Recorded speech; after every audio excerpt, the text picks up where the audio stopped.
What's up, everybody? So I just want to continue the conversation regarding like the election and all that type of stuff. But before I start, I do want to say something. Basically, the way I be coming at these like issues and stuff, it's not just like, oh, I'm on this side or I'm on the other side or whatever the case may be, or I'm okay with this issue, not that issue, etc. Whatever the case may be. Everything that like informs me is just like me wanting there to be a better world. Okay? And like I just want to be there for the people, you know what I'm saying? And I just care about people. And so like that means like I care about everybody from the moment of like conception all the way to natural death, and even beyond that. Like I care about people's souls too. I don't want nobody going to hell. I believe, in that type of stuff. And I want everybody to go to heaven as much as possible. So I do things informed, like, by my compassion, basically, and by my empathy, and by my, like, dreams and my hopes for there to be, like, a better world. You know what I'm saying? And so, yeah, like I said, like, that's why I feel like for me it's difficult to be, like, oh, on the left, on the right, because both Kamala and, like, Donald Trump had a lot of work to do. And like same thing with like people in general, like the Democrats and the like Republicans both have a lot of work. Like I'm pro-life and I'm pro-immigrant as well. Like I believe like that we shouldn't be like out here being crazy talking about some babies in a womb are not babies. Like, excuse me. Esas son bendiciones, yo. They're blessings. Every child is a blessing no matter what. And then immigrants, I still remember when Kamala was talking about some, like, stay back home. And now I see the same kind of stuff. The same kind of rhetoric, yo. Nah, I ain't with that, though. We gotta be more like Mother Teresa. We can't just be saying people are just like a burden and leave it that way, yo. You know what I'm saying? Mother Teresa, she was out here giving her whole life. She was giving her whole life taking care of, like, the sick, taking care of unwanted babies after they was born and stuff. But she was also advocating for the ones that were, like, getting aborted and stuff. And she had a lot that she, like, went through and stuff. Like, one of the biggest things was that she felt like God had abandoned her because she really missed her mom. She had to go, far away from her mom, and she just wanted to see her so bad and stuff. But that's the thing about, like, love, Love ain't easy. Being there, committed to our fellow humans, our fellow brothers and sisters, it's not going to be easy. But we got to be there for them, you know what I'm saying? And it doesn't matter, like I said, from conception all the way to natural death and beyond that, yo. And I really want everybody to start being like that. It's not just about race and, like, all of the characteristics that people have. Like, no matter what, every human being has value. And I just hate when both the left and the right be out here trifling. You know what I'm saying? But we gotta just, like, start having more dialogue, start talking and stuff like that. Because it's crazy how, like, people are so, like, for one party and the other when it doesn't make sense to me, because I see faults in both. I see flaws in both. You know what I'm saying? And, like, we just gotta come down to, like, even regardless of politics and all that, we just gotta come down and, like, humble ourselves and, like, have talks with each other, because we just gotta, like, talk with each other. We gotta do the bare minimum of respecting each other, especially when we disagree. And again, like I said, we gotta be committed to each other, and that's not gonna be easy all the time, okay? But everything that's worth it in life is just not easy. But anyways, so back to the main thing that I was trying to talk about. And so right now, I really wanted to focus on, like, immigration. Because I just been, like, hearing a lot of things, seeing a lot of things. And it's, like, it's just a lot, especially for me. It's, like, I know people, I have people that I care about that are immigrants and stuff. And some of them, it's just not that easy to be out here getting, like, them papers. And I'll talk a little bit more about that later. And I also made videos in the past previously if y'all want to check that out, but it's just not that easy. And honestly, I am scared. Yo, for them. But yeah, that's why I wanted to come on here, cause yeah, it's just crazy. Yo, I just be disappointed with humanity sometimes. We just gotta do better, like both on the left and the right, yo. But like I mentioned, like this is about humanity, so like instead of just looking at these people like their numbers and burdens, just like, a group, like a mob, like I don't know, I feel like people be, especially like the rhetoric on the right, it'd be like, oh, these people are like a mob, like they're taking over, blah blah blah, like invading, all that type of stuff. Now, like, let's just take a moment to like think about like the immigrants in general as like human beings. All right. And I want to do that first by like reading a story of somebody that I know. The name that I use isn't their name, and like I just want to make sure that like their privacy and all that type of stuff is respected and all that. But I want to share his story before I continue like talking about this, because I feel like this rhetoric has been like just crazy. Like we gotta come and like think about the person, think about the person's story, and humanize that person again. So I'm gonna go ahead and read this. Okay, so this is the story of a dreamer, and this is his story. Alejandro's dad applied to become a permanent resident in 1999 through his father, Alejandro's paternal granddad. At the time, Alejandro's dad was 20 years old. In 2004, Alejandro was born and he was soon included in this process. In 2006, his parents decided to cross over. This is when his mother, his father, and he officially became an undocumented family living in the United States. In 2009, they were supposed to obtain their papers. They were supposed to get their green cards, but no. His father was over the age of 21, meaning that he was not a minor under his father, so they had to wait for a different visa. But a miracle happened in the year of 2012. DACA, the Deferred Action for Childhood Arrival status, began accepting applications. He was 8 years old at the time. He just had to wait until he was 15 years old to apply. In 2017, it was announced that DACA was no longer accepting new applications starting in 2018. In 2017, he was 13, so he couldn't apply regardless, but now he couldn't even hope to apply in the next 2 years. If he could, he would have applied, but again, no. In 2020, it was announced that new applications were being accepted once again for DACA.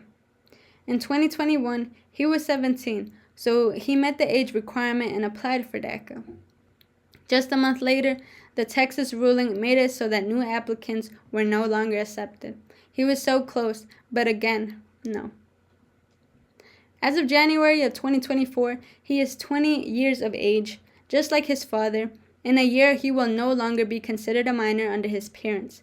Unlike his father, since he is not a son of the citizen sponsoring, which is his grandfather, he cannot so simply move to another visa. He no longer stands in a line. It's almost 2025, almost 26 years since the process started. Almost 16 years since his and his dad's visas were denied. Almost 7 years since DACA stopped accepting new applicants for the first time. Almost 4 years since DACA stopped accepting new applicants for the second time. Now, he no longer stands in a line. The Visa Bulletin board shows that the visa his dad is waiting for is now accepting Mexican individuals who applied in the year 2000 and earlier. It's his turn. It's been his turn. But he is defeated.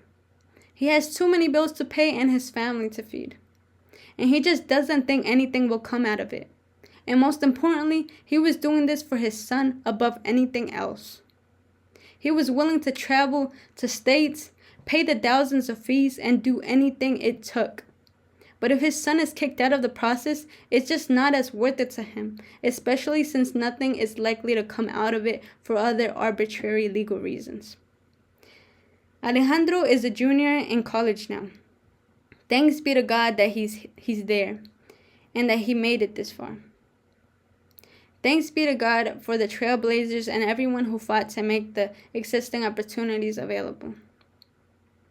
But as you get older as an undocumented person, the opportunities start to become really slim and harder to achieve. Honestly, for him personally, his parents always told him to work hard and not be scared of a job. As long as he's not compromising his values and principles or doing something crazy, any job is a decent and honorable job, and he has to put his all into it. He really doesn't care too much about working in construction after graduation, but when he got accepted into an Ivy League, when he was living in his small home with his sisters and parents and found out, he was so happy and excited. He didn't just do it for himself. He was most excited because he wanted his parents to see that their efforts and sacrifices paid off. He wanted to be a role model for his siblings and cousins and everyone around him that thought it couldn't be possible. So he's just scared that they're going to see him, one of the first that went to college, and see that he was not able to reach his potential, and then think that they can't do it either. That's one of the things that he fears the most, and that is what is pushing him to not settle as much as he can, even now. And so yeah, that was the story. And just sit with that. Let that really just sit with that. You know? It just makes me mad when I hear so many people talk about why don't they just become legal? Why don't they just get their papers? Do it the right way. You know? It just makes me upset. And honestly, it makes me upset too that even immigrants that have gone through the super annoying immigration process, that they're out here being upset too at other immigrants that are undocumented when they know themselves how difficult it is and how it's not fair, yo. I mean, the story, it was it was 26 years. Well, they brought him over when he was 2 years old. His whole lifetime waiting. That's one thing you can't get back, yo. You can't get time back. You can get money back, you know, but you can't get time back. Is that really fair, yo? Is that, I don't know. I feel like that's just an injustice, yo. Saying, just get in line. But then it takes 20 years. 26 in this case. Yo, are you serious? And it's crazy because especially for a lot of Mexican immigrants that come here, I got family members, and the majority of them that come here, they're working in construction jobs. The ladies are usually working in hotels, cleaning houses, McDonald's, stuff like that. It's not that easy to be out here providing for your family to begin with. And then to be having to travel the states, having to pay all the thousands of fees that the lawyers require. That's commitment right there. But it's not easy. It's just not easy. And some people have it easier than others. That's why it makes me mad too when it's when some people are oh yeah, we want to bring in the immigrants that are already educated and all that type of stuff and make them legal or whatever. That's not fair, yo. That's not fair for people that are actually trying to be here, and maybe their children will be the ones that are educated because of the opportunities that you could get here. But them themselves, they're not going to qualify for a visa to be sponsored for an employer. That doesn't mean that they're worth less though, or their children. It just makes me irritated. And I'm gonna show y'all a video in a second. I just wanted to come on here and talk about it because I just keep hearing all this stuff, and I'm yo, I can't just sit here acting nothing's happening. I gotta talk about this. This is crazy, especially from a perspective of a Latino and stuff, and knowing people that I care about that are going through the process of trying to regularize and stuff, but it's just so difficult, or people that just can't even stand in a line. You know what I'm saying? Yeah, so I'm gonna show y'all this video, and in a second though, but it's Candace Owens talking. Honestly, yo, that's my girl. Like, she's like a role model to me, but like this time she was like, I just have some critiques. I just have some critiques, alright? But I'm gonna go ahead and show that to y'all in a second. Or about to be adults, you can always have the option to go back home with them. There is actually a legal process to getting into this country. I know because I married an immigrant, and the process is long. It's a lot of paperwork and it's really annoying, but you have to know what it looks like and what it feels like for us when we are doing things the legal way, waiting years in line for my husband to be able to receive a passport, doing everything right, having to go through work visas, everything that we have done for the last 5 years, only to see this woman sit up and be like, yeah, my parents didn't do that, but it would be really unfair if you sent them back. I just don't understand how they don't understand. And it is just this sort of consistent mainstream media delusion that is difficult for most Americans to come to terms with. They're campaigning, essentially they have been campaigning and telling the public, really, you should do it or somebody else is going to be sad, or do it or you're a racist, do it or you're a sexist. That is pretty much all they say. That is the pitch. They become really a skipping CD, like artificial unintelligence. They can't learn anything at all. And when someone tries to interject a different... Okay, I think that's it. I don't know, yo. It just be like a little bit disappointing. Like, yo. Like, yo. Nah, and she knows, like, what the process is like, because she went through it with, like, her husband. And, like, her husband, I believe, was, like, born in, like, Britain or something like that. Definitely, like, some kind of, like, European country. But, so even she knows and stuff. But, like, I just don't like that. Like, the whole thing about, like, immigrants coming at each other's necks. Like, nah, don't be mad at the immigrants. Be mad at, like, the system. You know what I'm saying? Like, I feel like that's the way we should go about it. Because, yeah, like, you know, I mean, even she, like, admits that immigration stuff, the process is so, like, annoying. And, like, I feel like unnecessary, to be honest, in a lot of ways. And, like, yeah, I mean, 5 years is a lot. But also, like, 26 years, like, in the story. 26 years, yo. And it does take, like, the average Mexican, like, 20 plus years to be able to get a green card. And also, that's just to get, like, a green card. Like, a green card means you got permanent residency. Then it takes 5 more years to be able to get citizenship. And when you're a citizen, that's when you're able to vote. Like, legally. So that would be, like, in that case, if they got their papers right now, like, from the story, 26 years plus 5, 31 years. Yo, and like I said, like, time doesn't stop. The world just keeps running. So I feel like it's just an injustice. It's just an injustice. And I know, like, it depends, like, the time that you have to wait. It depends on, like, the country that you're from. But for a lot of, like, the European countries, it is gonna be, like, easier. Especially if you got money and all that type of stuff. And then for, like, people, like, in Mexico, like, the Latin Americans and stuff, it's going to take longer. Because more people are trying to come, yeah. And because of, like, the histories and everything. And I'm going to talk a little bit about that, too. But I feel like that's probably why people are talking about how it's, like, racist and stuff like that. And sexist in some ways, too. Because even when we take a look at, like, even something like the Bracero program and stuff. The Bracero program, only, like, Mexican men could come over. But their wives had to stay back home. They weren't let in. They were seen as a burden.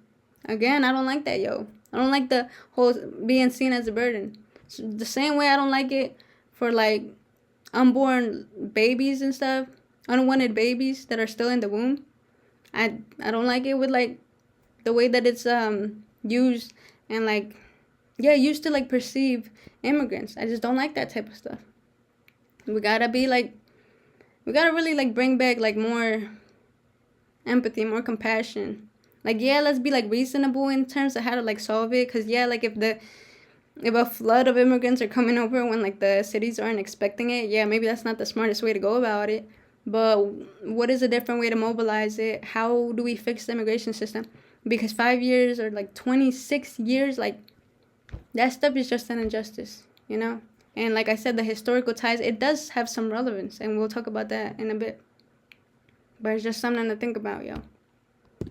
And like just to like emphasize a little bit more too about the whole thing about immigrants coming at each other's necks.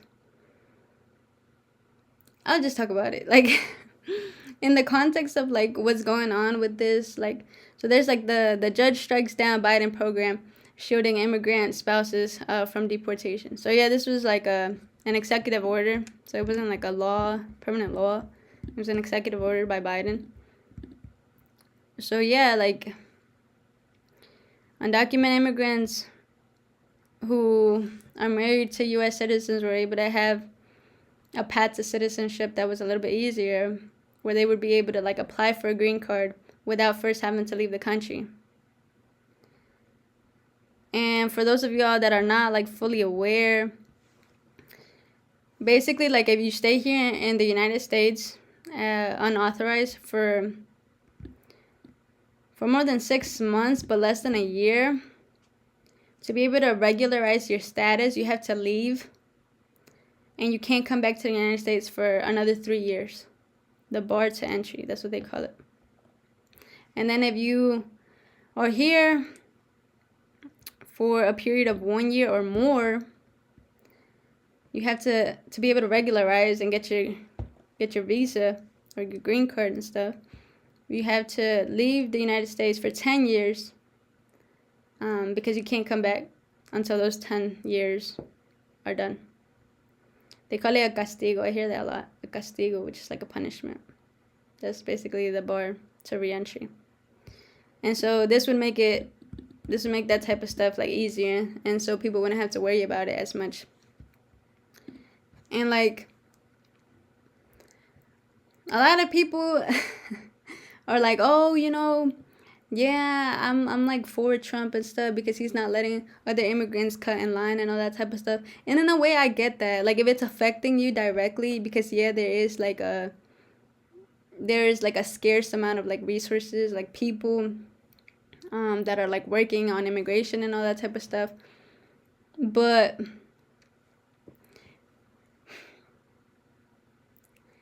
I feel like a better approach would be like, okay, great, they're able to get like their path to citizenship. Now how can we also get our path to citizenship, instead of being like envious? Because it does give like a bit of envy. Like it comes off as like just being envious, and that doesn't help nobody. If you're just tearing other people down to make you feel better, that's not going to do anything. And so that's been like really making me upset as well, because I keep hearing that type of stuff, and it's just like not cool. Especially for the people that already like got their citizenship and stuff. Like I get it, yo. Like the feelings are valid. Like y'all went through a lot and all that type of stuff. But I don't agree with like other people having to go through like tough times and like just unnecessarily, if it's not necessary. Like if we can fix the immigration system and also fix like the countries back home, which I'll get to that like in a little bit later. But yeah, that type of stuff is like, it's just crazy. And like, you know, just to reiterate some of the stuff too, it's like, this is the Visa Bulletin Board, November 2024. This basically tells you when green cards are available, depending on like the country and the type of visa that you're trying to get. So like, for example, like the F1 visa for unmarried sons and daughters of U.S. citizens, if you're from Mexico,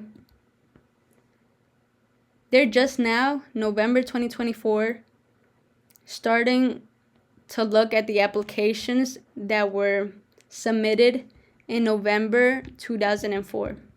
That was literally 20 years ago. It's 2024. That was literally 20 years ago. So it's a 20-minute wait.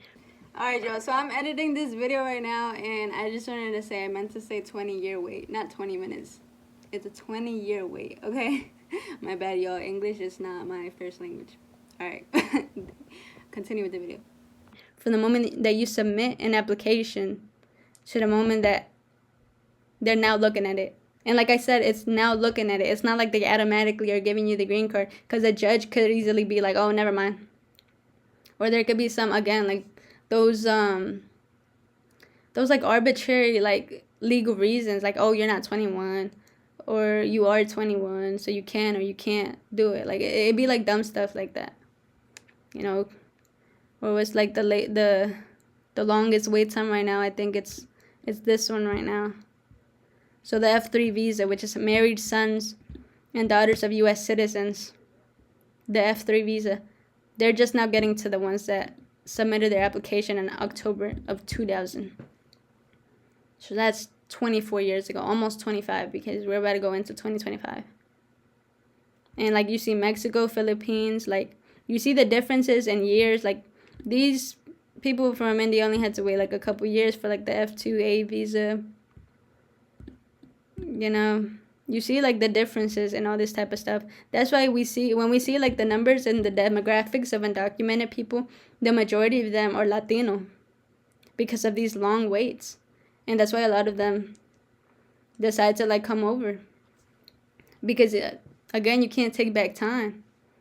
We really have to do something about this because it's not just. Like, yeah, granted, they did do something illegal at the end of the day. But 9 times out of 10, like, the people that are coming over are literally just hardworking people that are trying to feed their families, provide for their families, get them a better education, a better life in general, that they aren't able to get them. Like, the same level of, like, the quality of life back in their home country. You know? And then these are just, like, more reasons. So why don't immigrants apply for citizenship? No line available. Barred from obtaining legal status while inside the United States. That's like the bar to entry thing we talked about. Family-based immigration limited to certain close family relationships. Employment-based immigration requires a U.S. employer to request specific foreign workers. That's like difficult too. That's usually only like they need to like a lot of the times it's like really like STEM kind of like fields and like jobs that like they have to like prove that like a U.S. citizen isn't able to like do that same job. And so that's really difficult to do, especially if you're coming from, again, like a developing country or something that you're barely even like catching up to like the level of like developed countries in terms of like the equity and all that type of stuff. Like here in the United States, it is the land of opportunity. I feel like it still is. I feel like, yeah, it might have its like difficulties and stuff, but over there, like, and to be able to like, and to like have these high expectations of immigrants, I don't know if it's just, yo. I really don't think so. I really don't. And then not being able to access humanitarian protections. There's a lot, like, I mean, there's a lot that I could really talk about because I know there's the TPS kind of situation, like, kind of fits into that type of stuff because there's been, like, protests and all that type of stuff to be able to expand more, like, asylum opportunities for people that actually really needed it and stuff. But, again, it's, like, really limited. And then even those who are in lines, again, like the long waits, and there's a limited lottery for certain countries. And basically, it's just really difficult. Like, we really need to do something about this because it's not fair. And I feel like the thing, too, is that, like,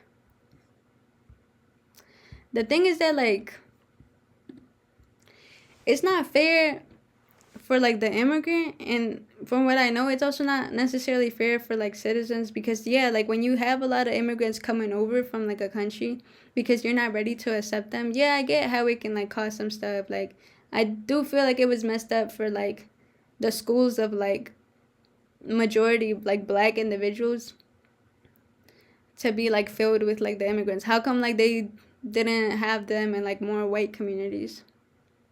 Especially if they have more resources and stuff. Like, I do feel like that's messed up. But at the same time, it's like we got to figure out solutions that are humane. It can't just be like a zero-sum game. I really don't feel like it's a zero-sum. Like, if we really are intentional and committed, if there's a will, there's a way, yo. If there's a will, there's a way. And then, like, if we really, like, I don't know, I feel like when it comes to immigrations, there's the push and pull factors, right? Like, the pull factors, like, here in the United States, it's, like, the land of opportunity. So a lot of immigrants, especially from like developing countries, or like attracted to coming over here, right? But there's also like the push factors. Like, how come a lot of those like opportunities aren't like established back in the home countries that like immigrants come from, you know? Like, why did my parents have to like come over here? Why couldn't we like stay back over there, you know? And a lot of my family members. And so like I want to show y'all information like regarding like the just one example of like how the United States maybe should be a little bit nicer, because they be contributing sometimes to like developing countries just not having the best resources, the best job opportunities, the best economic opportunities, you know? So I feel like there does need to be a little bit more of accountability before like getting mad about like the consequences, which is like immigration, due to their behavior basically, and the types of policies that they implement. So I'm going to talk about this. So the North American Free Trade Agreement, it was established in 1992, which is basically like an agreement between Canada, Mexico, and the United States to promote free trade. And so like Mexico had to like basically get rid of their tariffs and all that type of stuff. And yeah, this took an effect on January 1st, 1994. And what happened? Well, I mean, yeah, like if you do that, it's gonna mess with the economy. The rural sector, it increased poverty.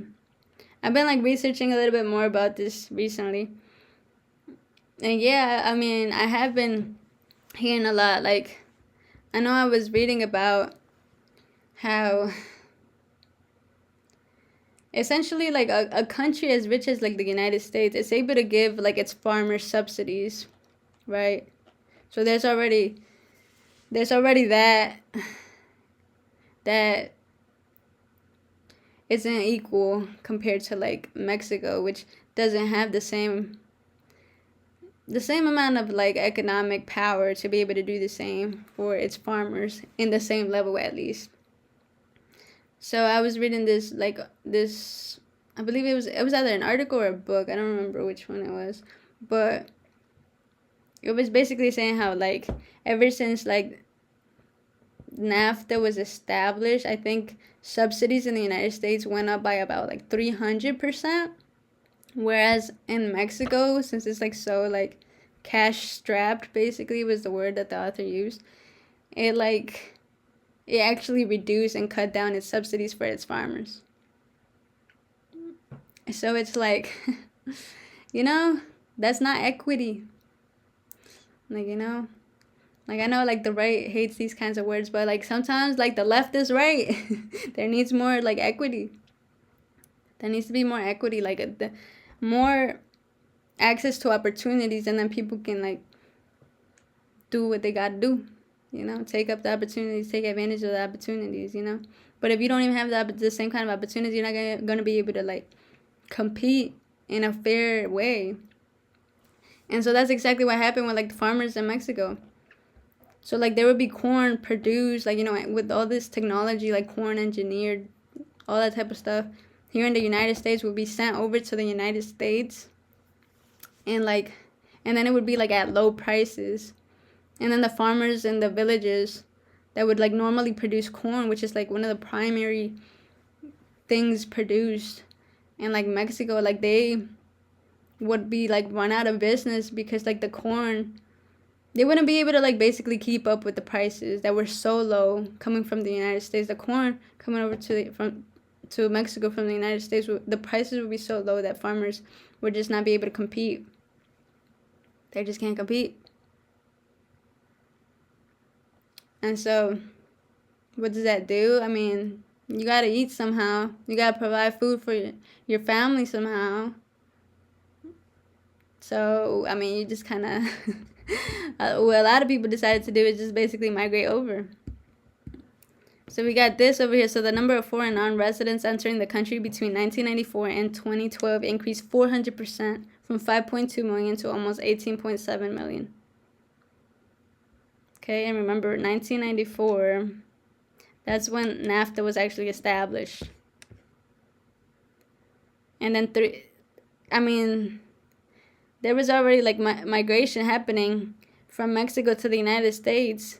But during NAFTA's first 6 years, the number of annual immigrants from Mexico had more than doubled, coinciding with a flood of U.S. subsidized corn into Mexico. Y'all can just literally Google this stuff. And so, like, I feel like the United States can't complain too much if it's, like, also, like, enacting policies. And that's just one issue, one policy issue. Like, there's so much. Like, I've talked about before, I got, like, totally roasted and dragged and stuff, even though I was just, like, presenting, like, an idea, and I didn't even say, like, how to go about it. I was just saying, oh, this is an issue that I saw. But anyways, like, the whole thing with, like, the fact that there's only one legal gun store in Mexico, but the cartels have a bunch of guns that originate from the United States as one of, like, the primary, like, ways that they can get guns is from the United States, you know? Like, that's crazy. Like, there is some accountability that the United States has to take into consideration. When I talk about, you know, again, like, the dialogue and being able to, like, talk about these things, it's not just among citizens, voting citizens in the United States. It should also be, like, amongst countries and citizens from other countries, because at the end of the day, we're all human, yo. We're all human, and everybody's interconnected, whether you like it or not. Especially with all this, like, trade stuff and all that type of stuff, and migration and all that stuff. It just reminds us how interconnected we are. Okay, and at the end of the day, like, especially for y'all, like, believers in Jesus Christ, my Christians out there, we're all humans at the end of the day, regardless of anything. From conception all the way to, like, natural death and all the way even after, like, our souls. You know? But we gotta take care of each other while we're here in this world, is, like, my point.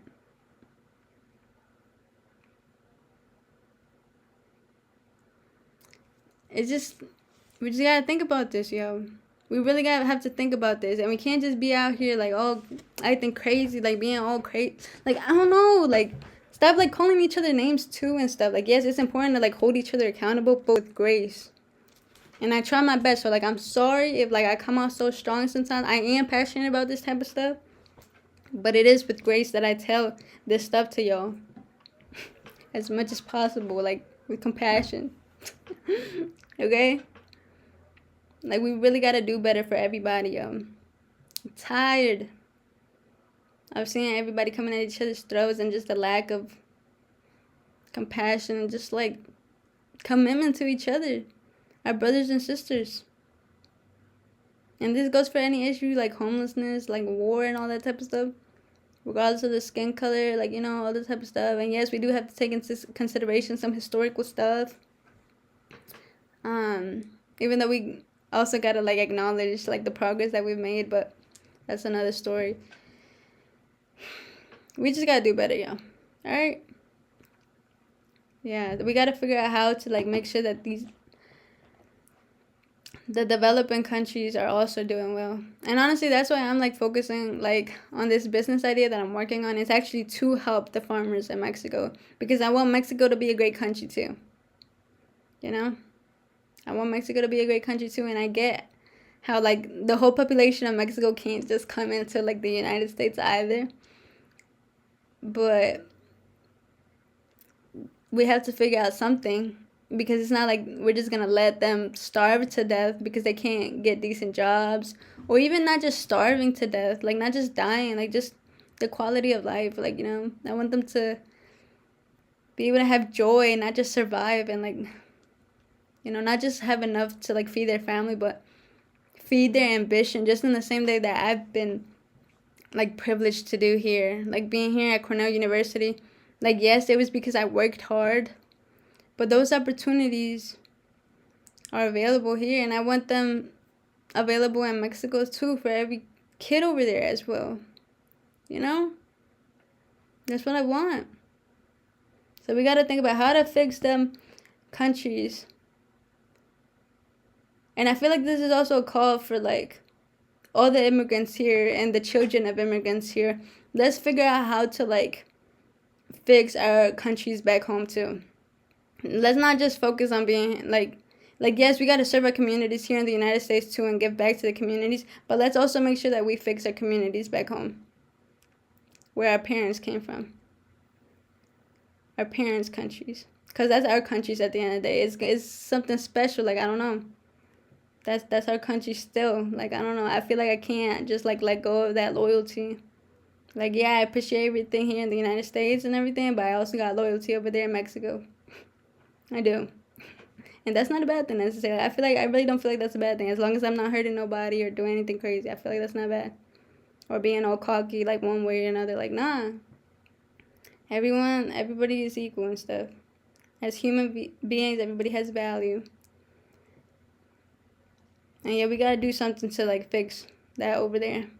And like here in the United States too, we gotta figure out how to fix the immigration system, be more welcoming, stop seeing people as burdens, whether that's like immigrants or like children that are unwanted and not born yet.